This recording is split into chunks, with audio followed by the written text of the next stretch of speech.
Hello, my Ravens escapees. Happy Tuesday. How's everybody doing today?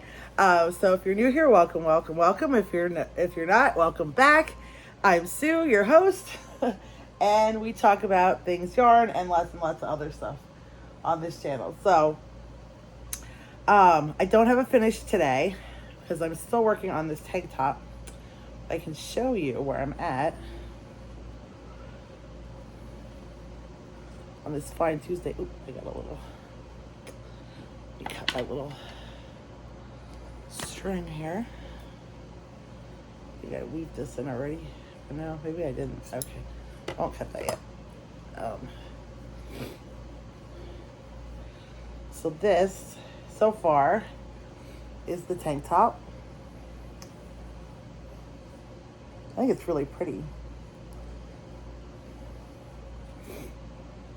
So I've been working on this. I probably would be done, except my Schitt's Creek yarn decided to make a big throw up on me. And I spent a lot of time overnight trying to...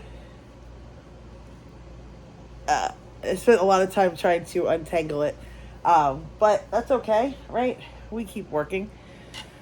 Sometimes that's just the way it goes. So, what are you guys up to today on this Tuesday? Oh, did not sleep the best. We had some storms, and I was just about to sleep, and we had storms roll through last night, and whew, they just rolled and rolled and rolled and rolled and rolled and rolled and rolled. And it was just like constant thunder. Could not get back to sleep. And the kids said, or my younger son and my husband said the same thing last night. It was like, once they started, they were just like rolling. So, so that was last night's, and then I had trouble even after they stopped trying to get back to sleep. So, took a little nap this morning. Ooh, I'm sorry. So I'm still waking up, but that's okay. We're moving on, right? So how are you guys doing today? What are you guys up to on this Tuesday? At least the sun's out now, and everything looks good. I'm happy for that. I crochet a little and chat. Didn't really do anything super interesting yesterday. We started watching season 4 of The Bear is out on Hulu. You guys watch The Bear? I absolutely love that show. I love that show. I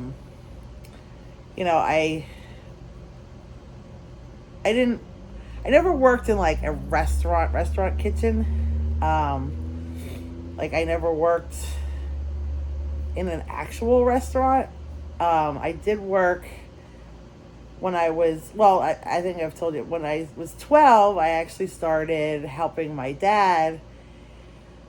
He worked here in Pennsylvania, a lot of our fire companies have kitchens and dining rooms and banquet halls, and they do like a country style dinner, meaning like everybody shares the plate. Like each 6 people get like 2 meats, 2 potato, 2 veggies, and a salad, and then you keep refilling. So it's kind of like all you can eat, but it's a sit down dinner. It's not a buffet.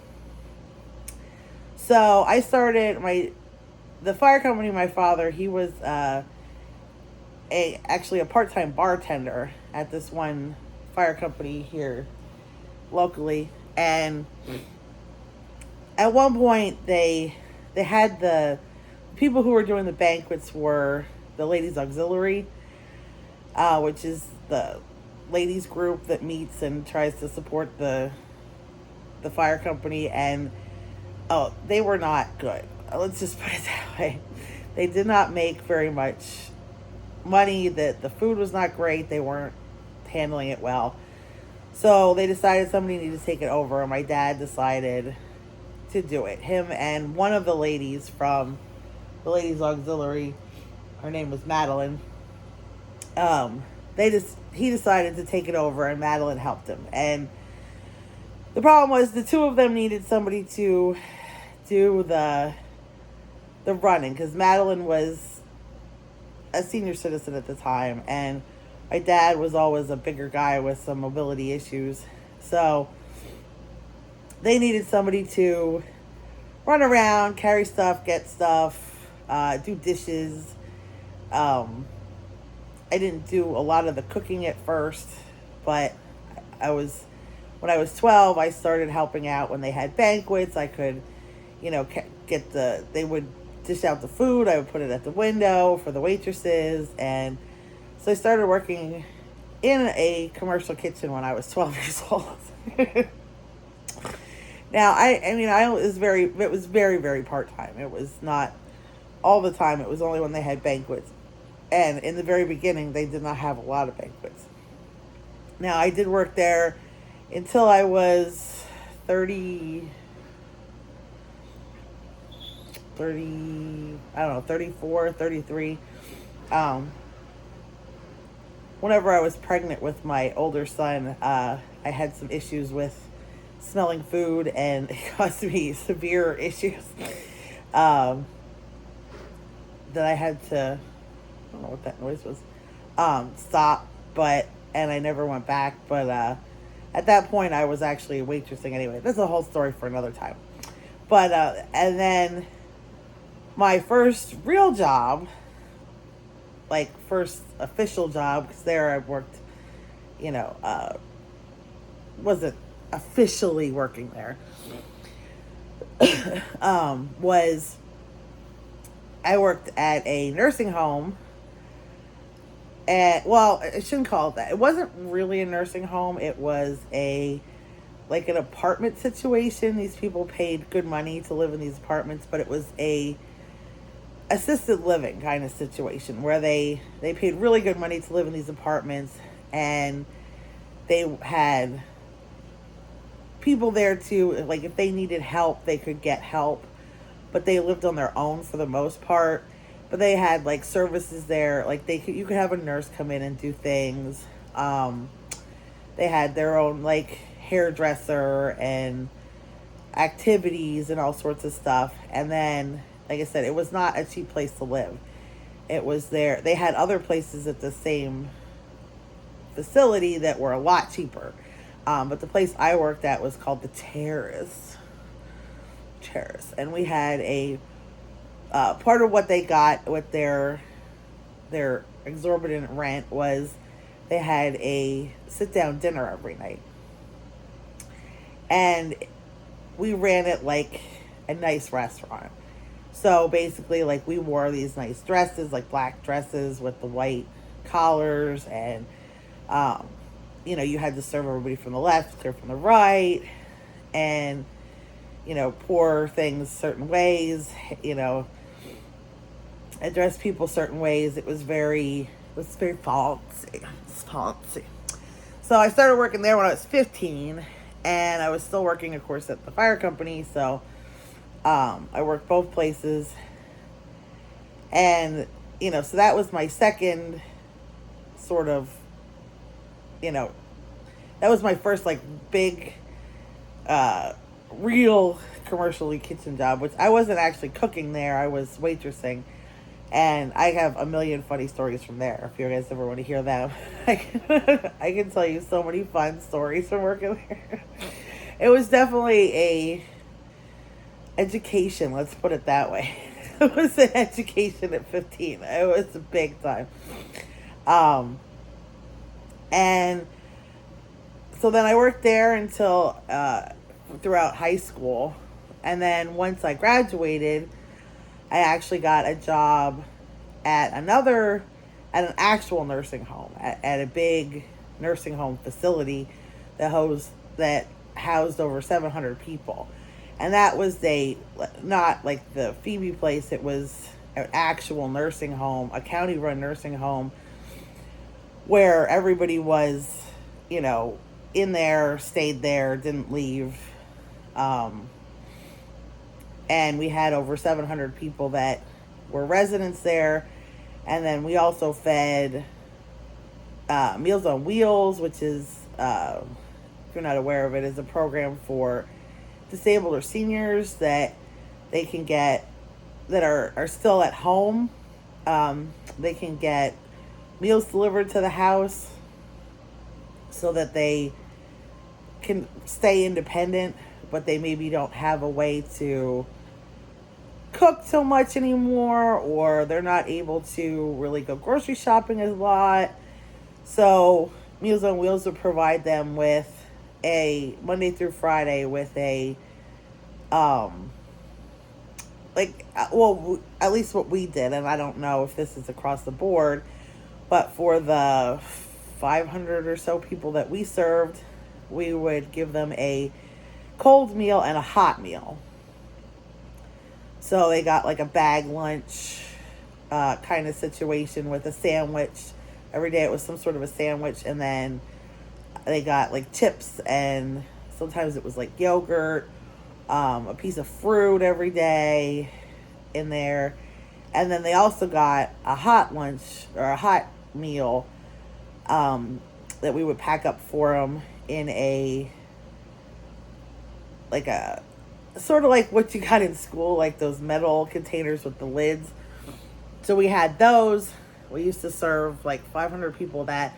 And then we had a youth prison next door that we used to cook for them too, which is another 100 and some people. So that was a big kitchen. That was a big kitchen. We made so much food. And you think, like, we had 700 residents, like, for that we fed 3 meals a day. So breakfast, lunch, and dinner.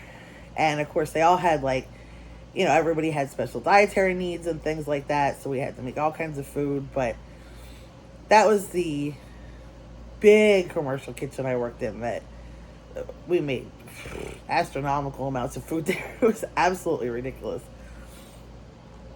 Yeah, so I worked there not for very long. It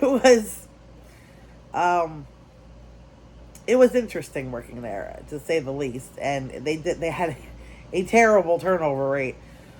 I lasted longer than most people. Let's put it that way.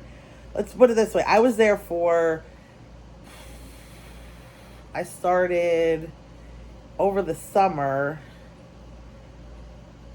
right after high school ended. Yeah, it was like right at the end, like sometime the middle of June, end of June, I started there. And let's just say I wasn't there over the winter. So, and I had seniority over like 2/3 of the people that worked there. So it was pretty bad. But it did give me a whole understanding of how big commercial kitchens work. I don't know. It was a lot. So I would assume a lot of them were run better than that one was, and it's not nearly as ridiculous as what that was. But so that being said, my point is, I have a somewhat understanding of. I've never worked in an actual restaurant, but I've worked in plenty of commercial kitchens. And like I said, the one at the fire company, I worked there from when I was 12 until I was in my 30s, so over 20 years. And now I did switch at one point to being mainly a waitress, or the head waitress, because there was a whole incident and we lost our entire wait staff. You know. So, well, I'll just tell the story. So, basically, the problem we had was we had an amazing wait staff, right? There was a lady, and I won't use any names on here because I don't want to do that, but the woman who we had as our main head waitress was a phenomenal waitress, really nice woman. She always, she was always on time, had everything together all the time. Absolutely great waitress. could rely on her for anything, never had to ask twice, She handled the dining room, took it over. It was amazing. And then, everything went great. And then, of course, she, being the head waitress, her sister worked with her. She was a waitress there. And then when her daughter got a little bit older, her daughter was one of the waitresses, and her cousin was a waitress. So everybody was her family members, which was great. I mean, because, it all worked out. They were all really good people. I mean, she really they did such an amazing job. We never had to worry about wait staff or, people being there, and she took over, she handled everything. Well, as life goes, she, unfortunately, she ended up with breast cancer, which luckily for her and everybody, they caught it very early. And so she was able to get a mastectomy and get chemo, and, she got through it. Thank God. She did. She was caught. She had gone for a mammogram. She caught it early.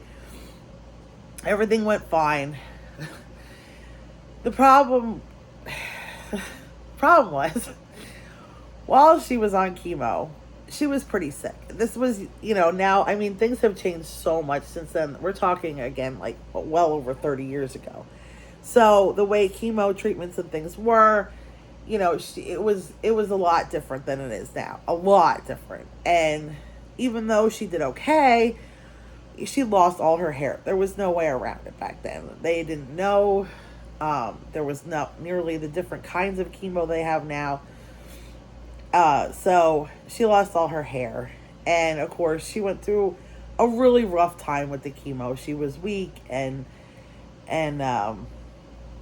there was times where she couldn't work and things like that. And we were all very supportive of her, helped her out through a lot of things. And, she ended up getting a wig, and she still worked. She wanted to be productive. She did not want to let cancer kick her butt. So, obviously we gladly, don't push yourself, but, if you want to work, obviously nobody's going to stop you. So things were good. We were okay. We were making it through. And like I said, her family was the ones that were working there. So obviously they were super supportive of her, which was amazing. Until, one day when she went home and found her husband in bed with, now, not one of her family members that waitressed for us. No, a different family member, a cousin. And of course, he made the excuse, well, like, you were always sick, you don't feel good, I have needs. Seriously. I mean, come on. With your cousin, not, the whole situation was bad. So, unfortunately, we lost her as a waitress because he was a member there as well, at this fire company, and it was a recipe for disaster. He, of course, didn't see anything wrong with still going there. I guess I should mention, not only do they have, banquet halls, they have a bar in them. And it's a private club. You have to become a member to drink there, or to even go there for most stuff. Not for banquets and things, but for, the drinks and events and stuff. They have the bar. So, of course, he was the member there. Her husband was the member still there. And he was like, well, I don't care. I'm still going to come here. So, of course, we had an incident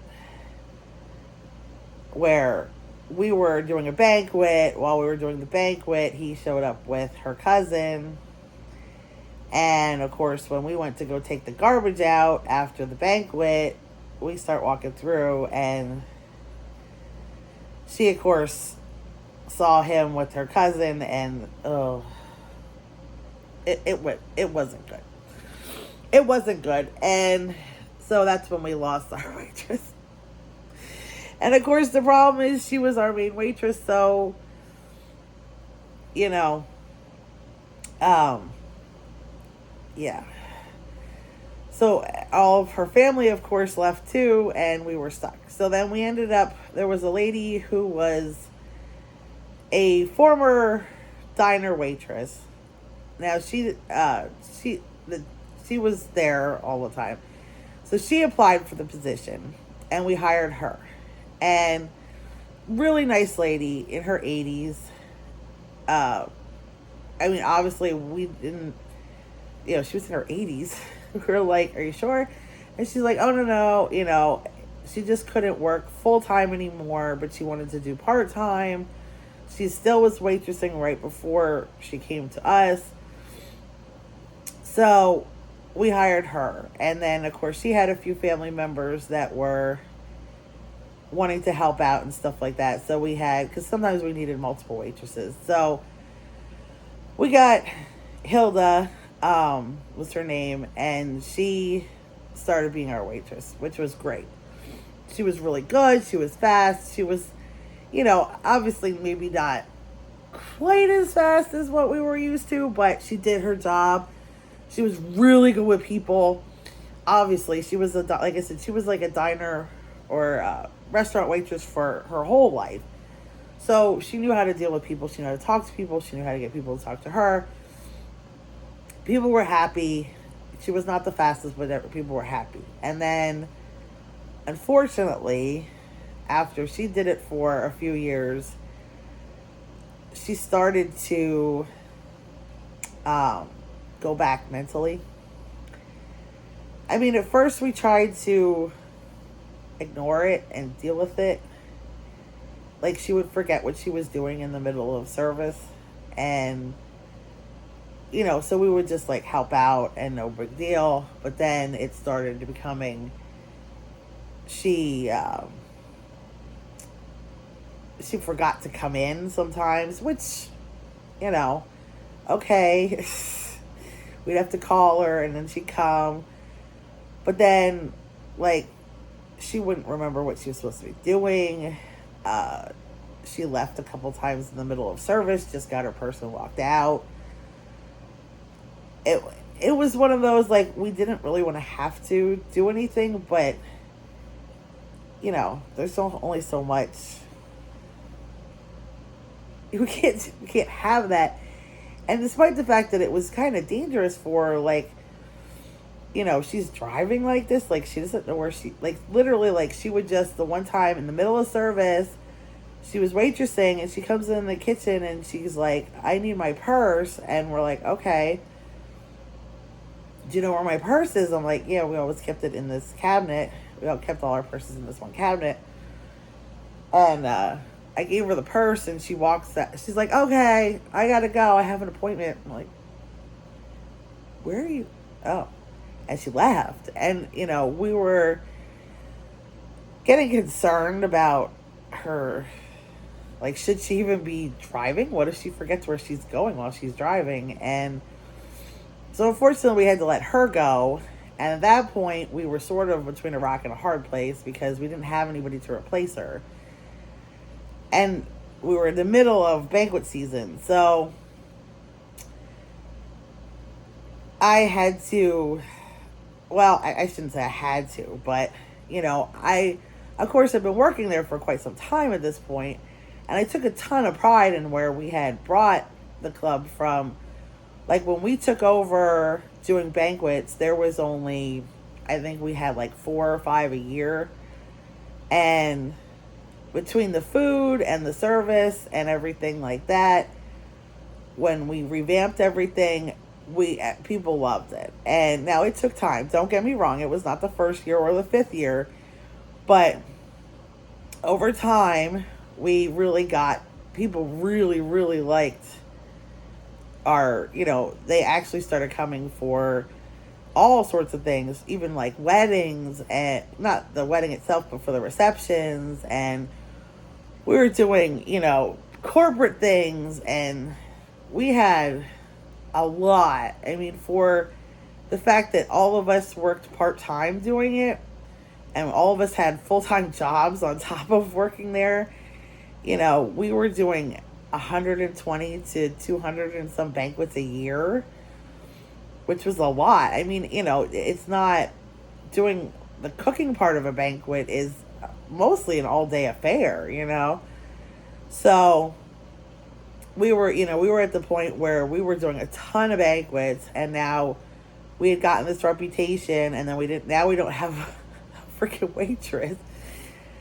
So I ended up, at the time, we had enough people in the kitchen that were trained that I felt comfortable going out and waitressing, that they weren't really gonna hurt too much, that they could work around not having me in the kitchen. And like I said, in the beginning, I did still a lot of the cooking stuff, and then I would go change and go out and waitress when we started serving. So like I would do all the prep stuff, which was too much. It was a lot. So along the way, we ended up hiring a bunch of other people. I was in charge of hiring. So I hired a bunch of girls that ended up working with me. There's some funny stories about that too. But, and we did really good, So back to what, oh my God, I can't believe you guys just oh. My whole point is The Bear on Hulu. Oh my goodness. And look at my tank top. The Bear on Hulu, I love that show. I absolutely love that show. I love the characters. I love the actors. I love what they've done with it. I love the depth of the people in that show. I just absolutely love that show. And I can relate to some of this stuff, you know what I mean? Having worked in a commercial kitchen was my whole point. Not telling you my whole story about my waitressing and the commercial kitchen experience. That's okay, right? That's what we're here for. We're all friends. We're sitting around chatting, right? We're sitting around chatting. So, but, or at least I'm chatting. And, so I can hear my son's coming. So I'll have to stop telling stories about him. I'll tell you tomorrow when he's not around. We'll finish that up when he's not around. So, we started watching the new season of The Bear last night, and I absolutely love that show. And this is season 4, so if you haven't watched it, it's a really good show. I mean, it's so much more than restaurant stuff, but anybody who's worked in a restaurant of any kind, I think, can relate to a lot of the trials and tribulations that go with the show and how it works and things like that. It's a really amazing show. And emotional level, I mean, there's so many shows anymore that I think, my husband and I talk about this all the time. They don't, and I'm not trying to be like an old person, like, oh my God, you back in the day, but when I watch shows and movies too, from, let's say, the 90s or even the early 2000s and stuff, there was so much emotional stuff going on in these shows, and you really got invested in your characters. And like, okay, perfect example is, and this is a little bit newer than that, like Supernatural. Supernatural is an amazing show, and it did 15 seasons, and it probably could have kept going. Because, why? Because we were invested in Sam and Dean. Because we all cared about Sam and Dean. We cared about what happened to Sam and Dean. We cared about what happened to Castiel. We cared about what happened to the characters. They became beloved to us. They are still, after the show hasn't been on for all these years, having Supernatural conventions with Jensen and Jared. Now, the show hasn't even been on for, I think it's like 7 or 8 years now. And people are still going to these conventions like in droves. Like I just saw an interview with Jensen Ackles, and he was talking about how they're getting bigger instead of smaller, and how all these years out, they did not think they'd even be doing these anymore. But why? Because we fell in love with Sam and Dean. Because whoever you are, you care what happened to Sam and Dean. And now, but so many other shows, like so many shows, even the ones that are supposed to be like these deeply emotional shows, they like get into the emotion and then they go back. They never do the deep dive, where, like, I'm just using Supernatural because it's one of the shows I really like, where we know what happened to Sam and Dean. We know their history. We know, why they are like they are, why they're doing things. These other shows, like, and they get into, like, emotional situations in these shows, where some of the, like, a lot of shows, even, like, the dramas, like, another good example, like, a perfect example is, another good example is, like, medical dramas, like, so I was a big ER fan back in the day when that was on. And even watching it now, like, I started rewatching it a little bit because I haven't seen it since it was on back in the day. And, like, everything was intense, was, like, real and not real. Any stretch of the imagination. But, like, real life stuff. Like, like, obviously they started out that show with one of their nurses trying to commit suicide. You know what I mean? And people trying to save her. Like that shit got real fast. And her recovery from that and all that stuff. So, but then like I watch like a lot of different medical shows now, and they're like, we don't get that deep dive into people's lives, and they don't grasp you, where The Bear does that. Okay. The Bear is the opposite of that. The Bear, like, you're invested in these characters. They're gritty. They're raw. Their life is raw. It's so good if you've not seen it. So that's my advice for today. If you haven't seen The Bear, start with season 1. Watch it. Absolutely love it. It's on Hulu. Great show. I'm gonna let you guys go, and I've rambled on long enough. So I'm going to let you guys go. I hope you have a great Tuesday. I appreciate each and every one of you. And I hope you choose love every day. Bye, everybody. Do something good for yourself today.